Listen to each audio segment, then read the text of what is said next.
चूक झाल्यास सुधारित जीआर काढावा लागेल असं मुंबईत स्पष्ट केलंय। मात्र आरक्षण न दिल्यास मुंबईला जाणाऱ्या भाजीपाल्यासह सगळं बंद करू, जरांगेंचा इशारा। जीआर विरोधात कोर्टात नक्की जाणार, छगन भुजबळ यांनी केलं स्पष्ट। सध्या गावागावात आंदोलनं होत आहेत, आता अख्खा ओबीसी समाज आंदोलनात उतरेल असंही केलं स्पष्ट। 17 सप्टेंबरपर्यंत हैदराबाद गॅझेटच्या नोंदींच्या आधारे प्रमाणपत्र द्यायला सुरू करा, अन्यथा दसरा मेळाव्यात सरकार विरोधी भूमिका जाहीर करणार, जरांगेंचा इशारा। जरांगेंनी महाराष्ट्र विकत घेतलाय का, सगळं राज्य त्याचंच, आम्ही काय करायचं ते बघू, छगन भुजबळांचा जरांगेंवर पलटवार।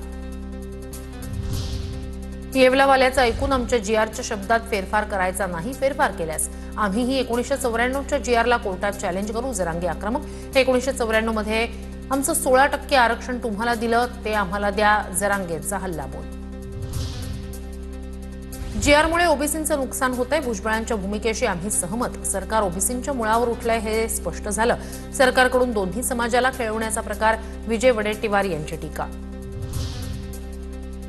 जीआरबाबत संबंधित विभागाच्या सचिवांसोबत उद्या बैठक, काहींकडून दिशाभूल, जीआरमुळे ओबीसी समाजाचं काहीही नुकसान नाही, वडेट्टीवारांसोबत जीआरबाबत चर्चेस तयार, बबनराव तायवडे यांची प्रतिक्रिया।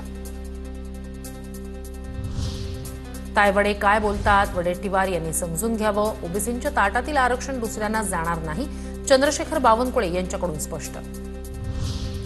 राजकारणासाठी वडेट्टीवार यांची दुतोंडी भूमिका, मराठा समाजाला आरक्षण मिळालं पण ओबीसींचं कुठेही नुकसान नाही, नवनाथ बन यांची वडेट्टीवार यांच्यावर टीका।